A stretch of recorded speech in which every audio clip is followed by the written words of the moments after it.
If only less than 2% of people owned slaves in 1860, that has to mean that slavery really wasn't that bad, right? Now, what if I told you that of the black people in America at that time, 90% of them were owned? Would that change that figure?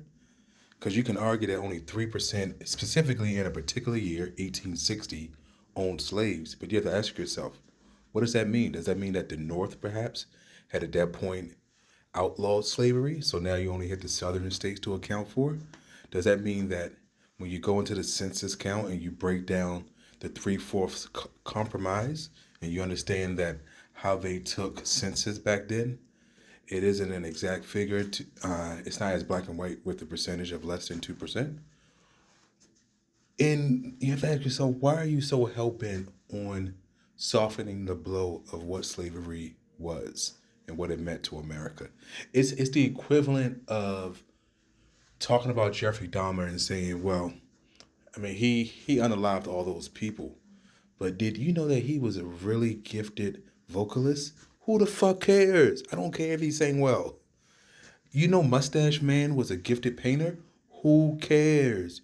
Did you know that Mustache Man and his people are responsible for a lot of medical discoveries from that time? Who cares? Did you know he started a car company that was supposed to be more affordable that still exists today? Who cares? We don't uplift horrible behavior. And if that person who does horrible behavior happens to have done something that's not horrible behavior, we don't recognize it. So there's no interest in trying to find the good in slavery. Just like there's no interest in trying to find the good in a serial unaliver or a ruthless dictator who unalives his people in mass. It's stupid and it's part of an agenda. Now, why are they so hell bent on rewriting history? Ask yourself that. Ask yourself that. They are fighting against education and knowledge, and you should ask yourself, why are they so interested in fighting against education and knowledge? They're fighting against voting.